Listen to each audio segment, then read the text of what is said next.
지난 한 주간 여러분 어떻게 보내셨습니까? 지난 한 주간 기쁨과 감사로 보내셨습니까? 제가 지난주에 말씀 제목을 뭘로 했는지 기억나세요? 우리가 영혼을 향해 가는 자들이기 때문에, 영혼을 준비하는 자들이기 때문에 우리의 삶의 태도와 우리 방식이 달라져야 된다라는 이야기를 했죠. 우리는 지금 찰나의 순간을 살아가는 자들이 아니고요, 영혼을 준비하는 자들입니다. 세상은 찰나를 즐기기 위해서 얼마나 많은 것들을 쏟아붓는지 모릅니다. 그리고 잠깐의 기쁨을 누렸다가 상실감을 느끼고 무너지고 쓰러지는 경우들이 참 많이 있습니다. 제가 이번에 폴란드와 독일을 갔을 때 한 목회자 부부가 같이 갔어요. 근데 한 분이 사모님이 중독 관련된 마약 중독이나 이런 중독을 치료하는 센터에서 일하시는 분인데, 얼마나 많은 젊은이들이 그리고 학생들이 중독에 빠져 있는지에 대해서 되게 라이브한 이야기를 해주셨습니다. 다들 잠깐의 쾌락을 즐기다가 무너져서 계속해서 마약에 손을 대고 결국 그것에 의존된 삶을 사는 것들을 보면서 오늘날 이 세대가 얼마나 쾌락과 잠시 찰나에 빠져 있는지 모른다, 이런 얘기를 했습니다. 근데 우리는요, 영혼을 준비하는 사람들입니다. 그래서 우리는 지금도 하나님 안에서 기쁨과 자유를 누리지만 영원한 그것을 준비하기 위해 달려가는 자들이다 기억하시고, 여러분의 가치의 기준이 되시고 여러분이 그렇게 나아가는 모두가 되기를 소망합니다. 제가 기도 제목을 하면서 태국이랑 캄보디아 이야기했죠. 태국과 캄보디아뿐만 아니라 전 세계 곳곳에 전쟁 이슈들이 있습니다. 분쟁 이슈들이 있습니다. 지금 뭐 큰 전쟁으로 발발하진 않았지만 태국과 캄보디아가 되게 시끄러운 상황 가운데 있습니다.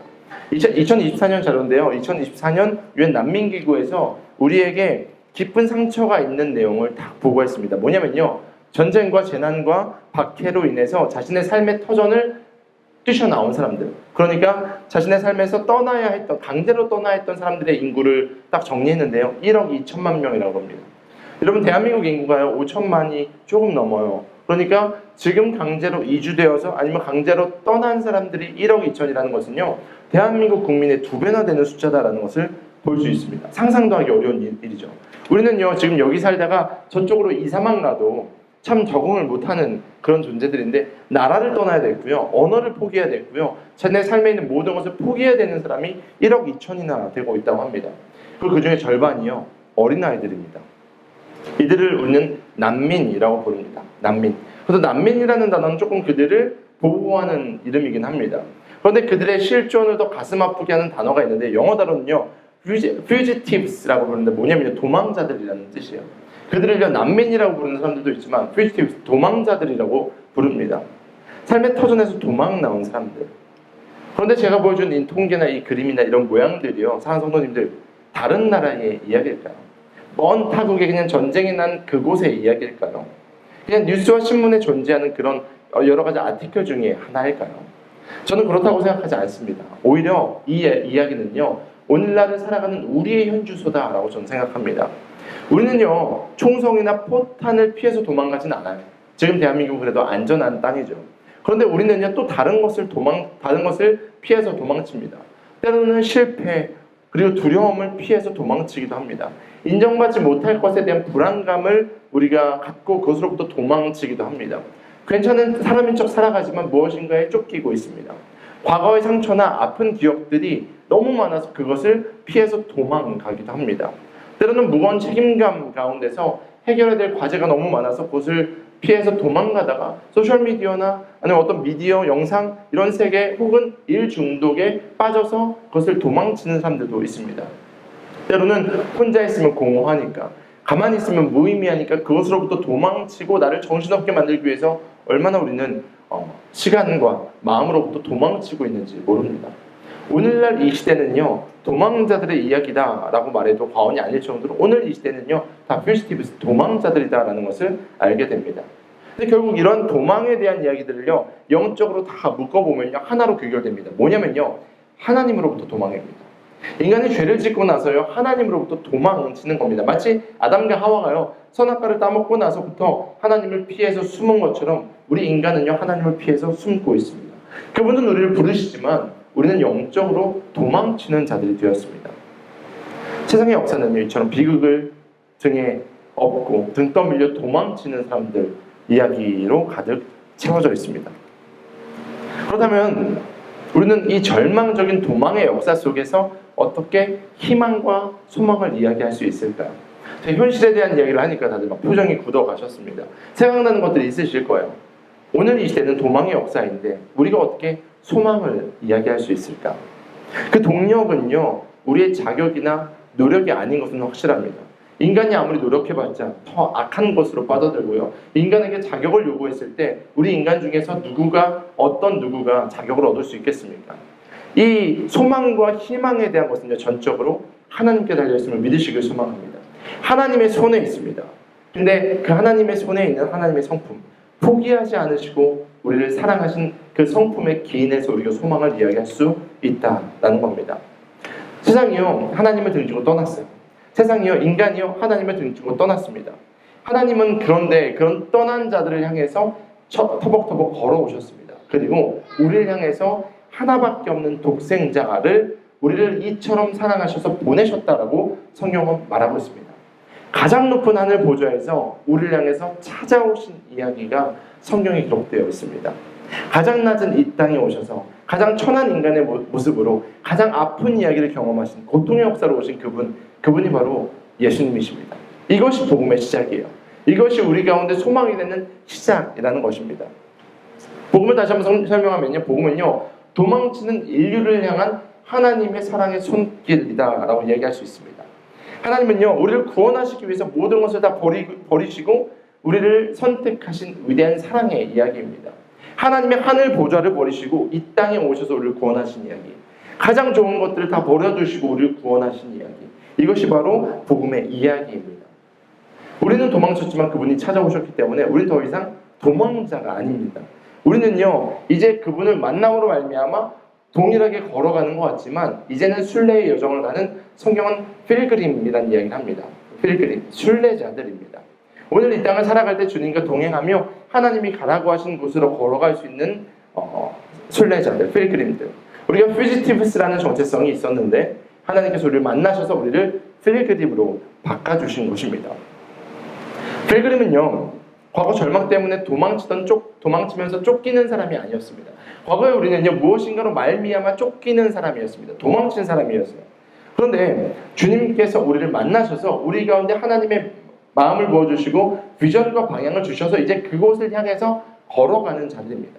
동일하게 머물러 있지 않고 걸어가는 인생인데 누군가는 도망치듯 쫓기는 사람이고요, 우리는 무엇을 향해서 걸어가는 존재들이다라는 겁니다. 그렇습니다. 복음은요, 동일한 모습인 것 같지만 우리의 정체성을 변화시킵니다. 복음은요, 여러분의 삶을 완전하게 바꿔주신 하나님의 능력임을 믿으시길 소망합니다. 도망자에서 순례자로. 아마 도망치는 사람이 갖는 마음과 순례자가 갖는 마음은 완전하게 다를 겁니다. 같은 상황을 맞닥뜨려도요, 도망자가 갖는 그런 행동과요, 순례자가 갖는 행동은 완전하게 다를 겁니다. 누가 뭐라 그래도 순례자는 주님과 함께 걸어가기 때문입니다. 다시 말하지만 그 동력, 그 원인은요, 우리의 결단이나 우리의 어떠함이 아니라는 겁니다. 우리는 동일하게 그냥 가는 자들입니다. 모든 것의 시작은 바로 하나님의 사랑입니다. 하나님의 사랑은요, 행동하는 사랑이었어요. 그냥 우리가 이야기할 때 내가 너 사랑해 라고 이야기할 때 우리가 사랑합니다, 축복합니다 말로 보통 표현하고 그냥 마음을 표현하지만 성경에서 말하는 사랑은요, 행동하는 사랑이었어요. 보좌를 버려두시고 우리를 찾아오신 사랑, 아들을 보내신 사랑, 찾아오시고 보내신 그 사랑. 그래서 우리는요, 이 단어를요, 선교라고 이야기합니다. 여러분, 선교의 단어가 영어로 뭔지 아십니까? 미션이에요. 미션 컴플리트 할 때 그 미션, 하나님의 미션인데 그 미션의 어원을 보면 라틴어로 미티오라고 이야기합니다. 미토라는 단어는요, 보내다라는 거예요. 하나님께서 우리를 위해서 아들 예수님을 보내주신 것이 하나님의 사랑의 표현입니다. 그러니까요, 예수님이 우리 가운데 오신 이 선교의 이야기는요, 바로 하나님의 사랑의 이야기다라고 정의할 수 있겠습니다. 성경을 보면요, 창세기부터 요한계시록까지 제가 이제 가을 되면 성경을 선교적으로 읽는 그런 것들을 제가 또 토요일이나 주일에 이제 모임을 개설할 텐데, 성경을 전체적으로 저희가 볼 수 있어야 되는데 성경을 관통하는 이야기가 있습니다. 그것은 바로 구속사예요. 예수님을 우리 가운데 보내셔서 우리를 구원하시는 이야기가 성경을 관통하고 있는데 그 관통하는 이야기에 바로 이 미시오가 있습니다. 미시오 데이, 하나님의 선교가 있습니다. 우리를 사랑하셔서 아들 예수님을 보내셔서 우리를 살리신 이야기, 우리가 도망자였는데 우리를 찾아오셔서 우리를 만나신 이야기, 이것이 성경을 관통하고 있는 미시오입니다. 그래서 성경을 볼 때요, 하나님의 선교라고 미시오 데이라고 이야기하죠. 근데 그 역사의 시작은요, 인류가 아담이 처음 첫 인간인 아담이 죄를 지을 때부터 시작되었습니다. 죄를 짓고 인간이 뭐 했다고요? 숨었다고요. 인간은 하나님의 낯을 피해서 숨었지만 그때부터 하나님의 선교는 시작되었습니다. 주님은요 우리를 부르시고요, 우리를 찾으시고요, 그리고 그때부터 예수님을 준비하셨고요, 그리고 우리를 건지심을 믿으시길 소망합니다.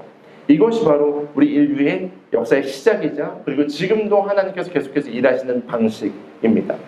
잃어버린 자를 향한 하나님 아버지의 외침, 아담아 네가 어디 있느냐 외친 이 외침, 지금도 하나님은요 너희가 어디 있느냐라고 외치고 계십니다. 이 선교적인 외침에 반응하는 저 여러분 모두 되길 소망합니다.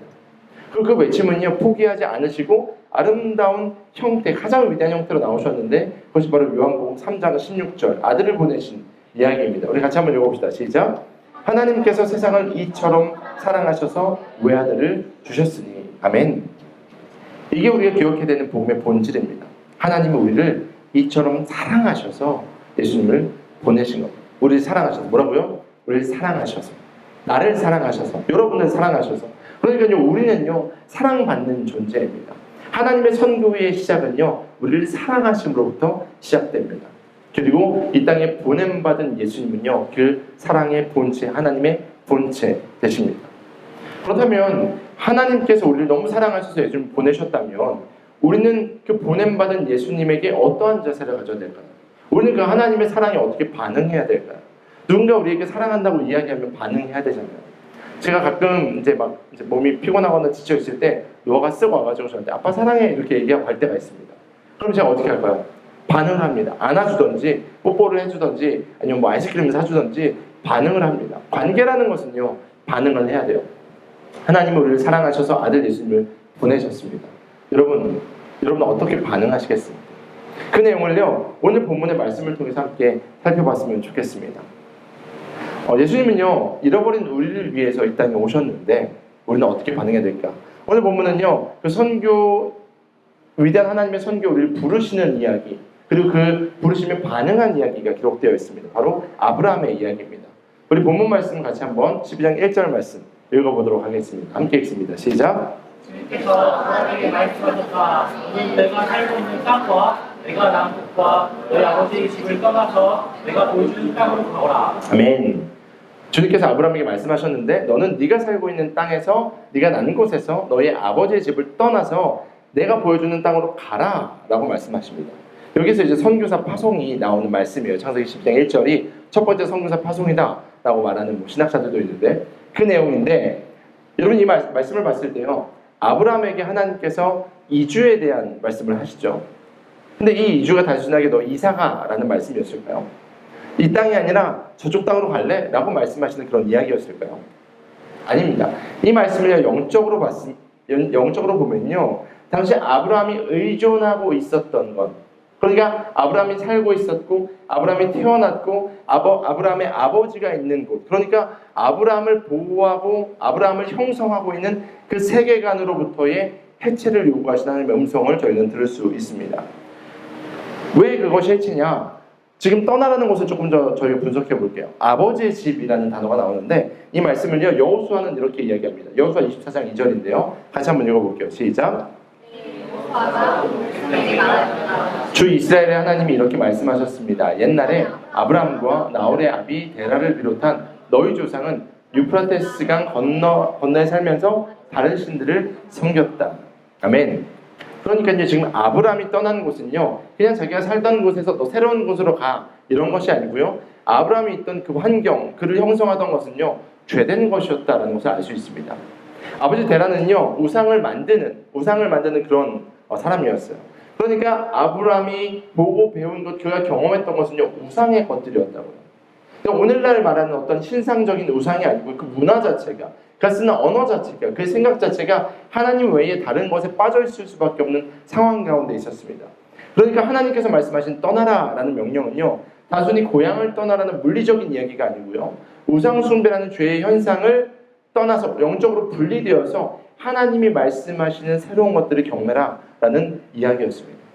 그가 있고 싶었고 그가 안정되게 느꼈던 그의 고향, 그러니까 그가 불순종과 그가 안주하고 기댈 만한 것들이 있던 그런 것들을 다 잘라버리고 더 나아가 하나님이 주신 비전과 부르심을 향해 가라라는 하나님의 음성이었다라는 것입니다. 그가 갖고 있었던 패러다임, 그 낡은 세계관을 다 버려버리고 하나님께서 주시는 새로움으로 변화되어라라는 말씀이 지금 그 창세기 말씀에 기록되어 있다라는 겁니다. 그래서 히브리서 기자는요, 이 내용을 이렇게 이야기합니다. 믿음의 결단. 따라해봅시다. 믿음의 결단. 믿음의 순종. 왜냐하면 말씀을 보면요, 분명히 아브라함이 어디로 가는지 몰랐다라고 말하고 있습니다. 내가 보여주는 땅으로 가거라. 아브라함이 안정을 갖고 아브라함이 익숙했던 그 모든 것들을 잘라내고 주님이 가라고 하시는데, 이것도 쉽지 않은데 어디로 갈 바를 알지 못하지만 믿음으로 순종했다라고 히브리서 기자는 말하고 있는 겁니다. 여기서 우리는 중요한 것을 발견합니다. 거룩한 분리의 결단, 믿음의 순종은요, 하나님께서 역사하시는 통로가 된다라는 거예요. 사랑하는 여러분, 주님 앞에 쓰임 받고 싶으십니까? 네, 다시 한번 볼게요. 이거 자르고, 네, 여러분 하나님 앞에 쓰임 받고 싶으십니까? 아멘. 저는 하나님 앞에 쓰임 받고 싶습니다. 그리고 저희는 우리 비욘드 처치가 주님 앞에 쓰임 받는 교회가 됐으면 좋겠습니다. 교회가 교회 되기 위해서 주님 앞에 붙들려 있어야 되잖아요. 우리가 창조되고 우리가 지금까지 걸어온 이유와 목적이 주님이 쓰시기 위함이기 때문에 전 쓰임 받고 싶어요. 근데 여기 영적인 원리가 있다고요. 뭐냐면 이 아브라함의 모습처럼 믿음의 순종이 있어야 된다는 겁니다. 거룩한 분리를 결단해야 된다는 겁니다. 하나님의 위대한 사역에 동참하기 위한 기초는요, 바로 이곳에서 시작됩니다. 지금 아브라함이요, 그의 세상을 떠나면요, 어떤 걸 의미하냐면요, 그를 가득 채우고 있었던 것을 다 비워내는 작업이다라는 겁니다. 그를 형성하던 세계관을 비워내고요, 그가 갖고 있었던 문화를 비워내고요, 그가 갖고 있었던 죄의 습성을 버려버리니까요, 그가 이제 뻥 뚫리기 시작합니다. 뭐냐면요, 마치 파이프에 꽉 막혀있던 오물을 빼는 것과 마찬가지입니다. 하나님은요, 하나님의 손길과 하나님의 능력을 아브라함을 통해서 흘려보내고 싶으신데 꽉 막혀있으니까 하나님께서 가장 먼저 시키신 작업이 뭐라고요? 결단하고 떠나게 하는 겁니다. 비워내게 하는 겁니다. 사랑하는 여러분, 여러분을 가득 채우고 있는 것은 무엇입니까? 여러분이 형성하고 있는 것은 무엇입니까? 그게 하나님 나라의 가치관이고 하나님의 손길에게 축원합니다. 그런데 그것이 아니라면 비워내야 된다는 겁니다.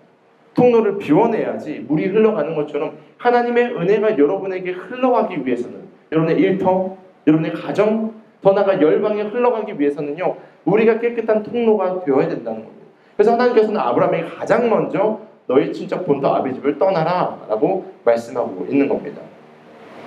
아브라함이 죄된 현장을 떠날 때에 인간적인 안정과 낡은 세계관과 방식을 비워낼 때에 비로소 하나님의 계획으로 쓰임받을 통로의 준비가 된 겁니다. 그때부터 시작인 거예요. 그때부터 한 스텝 딱 밟은 겁니다. 그때부터 프로세스가 일어나기 시작합니다. 사랑하는 여러분, 혹시 여러분의 삶 가운데 소망하고 원하고 바라는 것이 하나님 앞에 쓰임받는 건데 내 삶에 아무런 흔적이 없고 열매가 없고 변화가 없다. 그러면 이것을 우리는 고민해봐야 합니다. 하나님은 여러분을 쓰시고 싶으셔요. 여러분을 부르고 계십니다. 그런데 과연 내 통로가 막혔는가? 과연 내 통로가 깨끗한가? 이것부터 우리는 체크해야만 합니다. 우리 역시도 하나님께서 초청하시는데 우리 역시도 결단이 필요합니다. 하나님께서 사랑하는 아들아, 사랑하는 딸아, 네가 있는 그 땅을 떠나서 내가 부른 그 땅으로 갈래? 라고 말씀하십니다. 그런데 하나님은 이렇게 약속하십니다. 그 말씀에 순종하면요, 창세기 10장 2절 우리 함께 읽어봅니다. 시작. 내게 복을 주어서 내가 크게 이름을 펼치게 할까. 그는 그의 근원이 될 것이다. 아멘. 네. 이 내용을요, 되게 유명한 신학자 크리스토퍼 라이트가 이렇게 이야기합니다. 이 내용은 아브라함의 부르심은 창세기 11장에 보면요, 인간이 흩어짐이 등장합니다. 먼저 바벨탑 사건이에요. 바벨탑 사건으로 말미암아 모두가 다 흩어진 그들을 향해서 하나님께서 다시 한번 그들을 또 찾아가시는 이야기, 열방을 회복시키시는 이야기가 이 아브라함의 이 복된 통로의 이야기로부터 시작된다라고 분석합니다. 하나님은요, 한 영혼도 그냥 두지 않으십니다. 하나님은요, 떠난 그들을 찾아가시고 그들을 살리기를 원하십니다. 그래서 하나님은요, 바벨탑 사건 이후에 흩어진 그들을 다시 한번 복되게 하시기 위해서 아브라함이라는 한 사람을 통해서 민족을 이루고 복의 근원되고 복의 통로되게 하셔서 온 열방 가운데 하나님의 축복을 흘려보내기 위해서 부르셨다라고 크리스토퍼 라이트는 이야기하고 있습니다. 저 역시도 거기에 동의합니다. 이게 바로 하나님의 선교의 모델입니다. 결국 이 아브라함의 이야기는요, 우리에게 무엇을 하나님이 교훈하실까요? 하나님이 우리 가운데 무엇을 말씀하실까요? 왜 우리를 죄된 그 현장에서 부르셔서 약속의 땅으로 보내셨을까요? 가장 중요한 것은요, 우리에게 일시키시려고 하신 것이 아닙니다. 바로 우리를 사랑하셔서입니다. 사랑하셔서 끝까지 포기하지 않으시는 그 하나님의 끈질긴 사랑이요, 아브라함을 부르셔서 온 열방을 살리시는 그 통로가 되었다는 것을 기억하시길 소망합니다. 우리는 오해해요. 보통 하나님께서 우리 가운데 선교를 맡기시고 우리 가운데 영혼 구원을 맡기시고 우리 가운데 교회되라고 말씀하실 때 조금 무거워 보이고 힘들어 보이고 이건 아닌 것 같은데 라고 생각할 때가 있습니다. 근데 그 거짓말에 속지 마시기 바랍니다. 사랑하시니까요 부르신 거예요. 사랑하시니까요 하나님께서 우리를 모으신 겁니다. 그래서 하나님의 그 위대한 사역, 영혼이 살아나는 사역, 하나님의 복음이 전달될 때에 굳어있는, 죽어있는 마른 뼈와 같은 자들이 살아나는 것을 보게 하시기 위해서 우리를 부르셨다는 것을 믿으시길 소망합니다. 그것이 바로 아브라함 이야기에서 우리가 기억해야 되는 하나님의 사랑입니다. 그런데 이렇게 질문할 수 있어요. 목사님, 지금 아브라함의 이야기잖아요. 아브라함이 아브라함 되어서 복의 근원 되어서 그의 후손들이 이러한 역할을 한다는 건 알고 있는데요. 우리랑 그게 뭔 상관이에요? 라고 얘기할 수 있습니다. 여기서 이스라엘 출신 계신가요? 난 유대인이다. 아무도 없으시죠? 우리는 누가 봐도 아시안이고 우리는 누가 봐도 한국 사람들입니다. 어쩌면 0.0001%가 몽골 사람이랑 섞였을 수도 있고 그렇지만 우리와 이 이스라엘 사람들과는 관계가 없어 보이기도 합니다. 그렇다면 이 아브라함에게 하신 축복이 우리와 무슨 상관이 있을까요? 상관이 있습니다. 그 상관을 만드신 분이 계신데요. 그 다리의 역할을 하신 분이 바로 예수님이십니다. 우리 갈라디아서 말씀 같이 한번 읽어볼게요. 시작.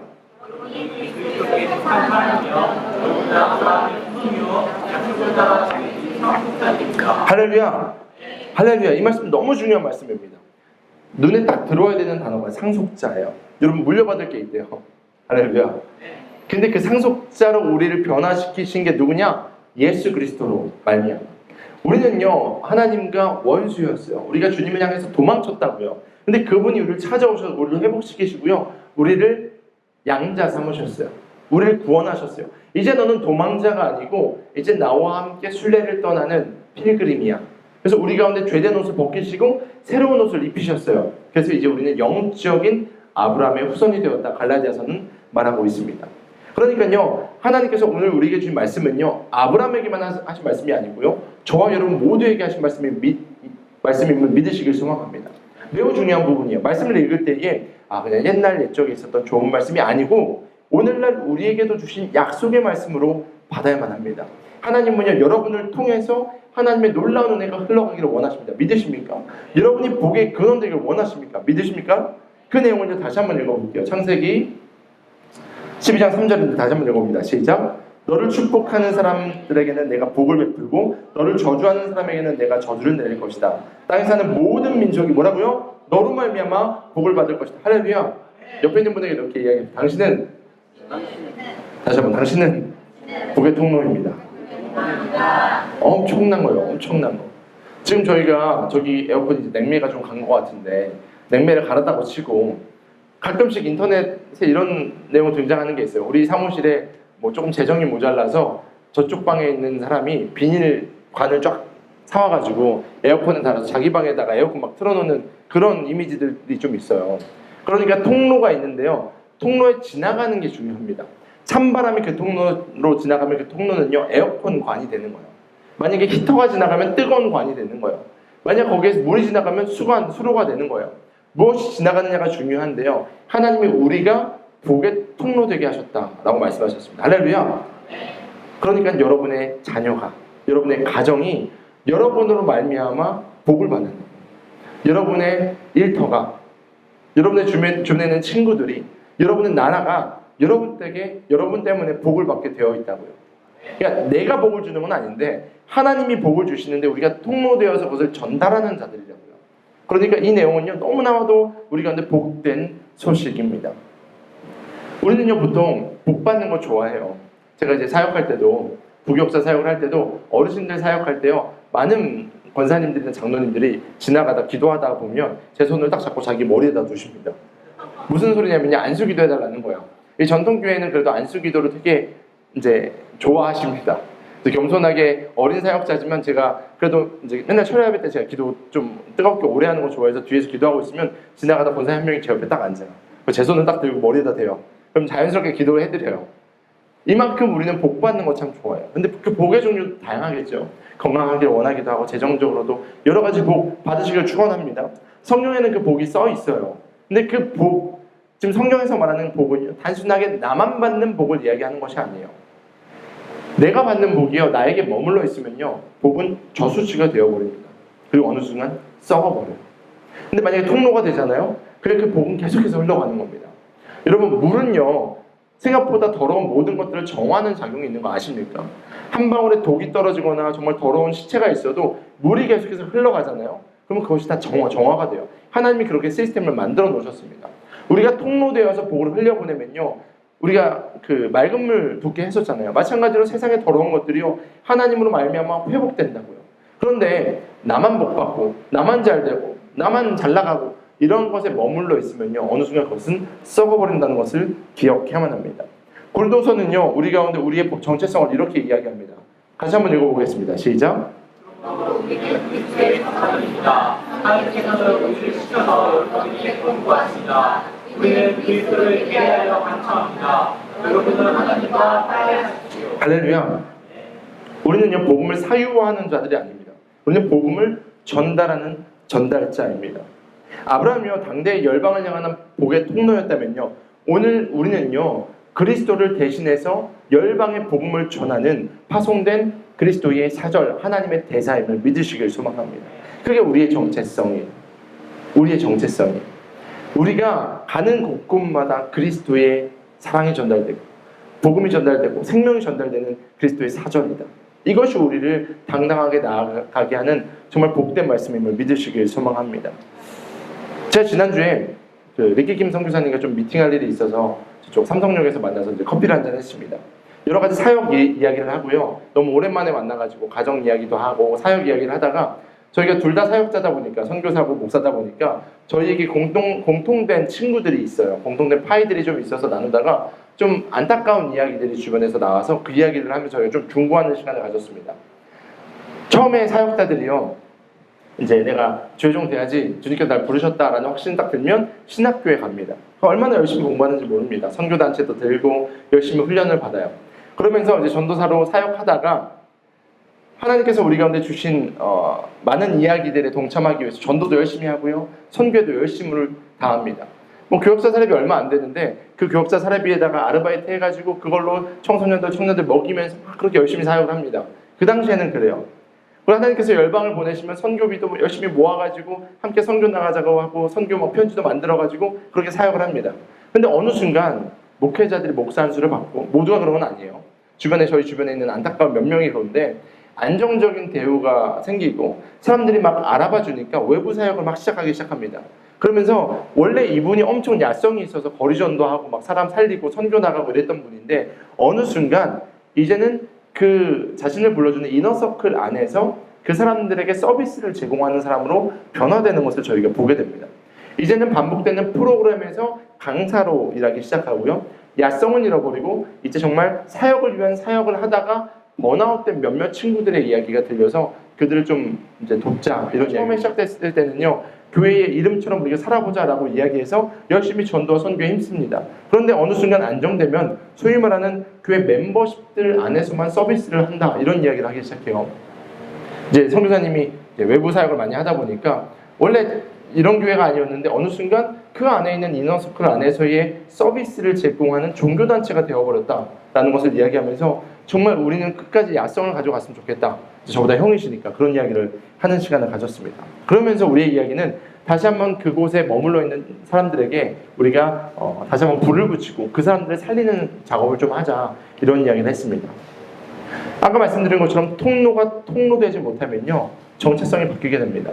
통로가 뚫려 있어야지 물이 흘러가는데 통로가 막혀 있으면 저수지가 되는 겁니다.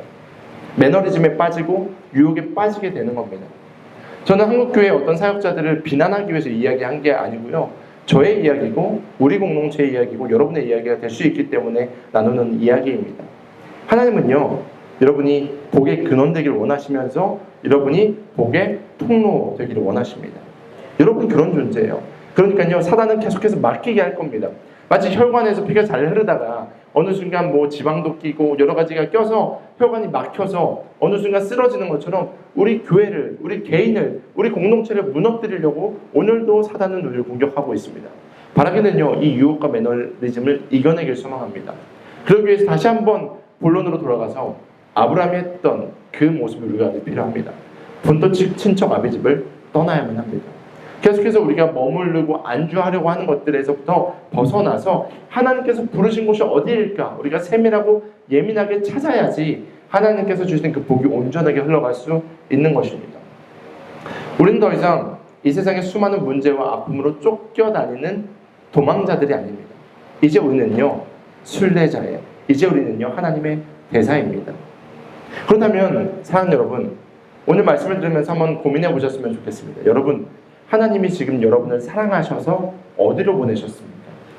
그리고 하나님께서 여러분을 사랑하셔서 이 놀라운 복음을 누구에게 전달하기를 원하십니까? 우리 들은 말씀을 생각하면서 함께 찬양하고 기도하고 또 성찬으로 이어갔으면 좋겠습니다.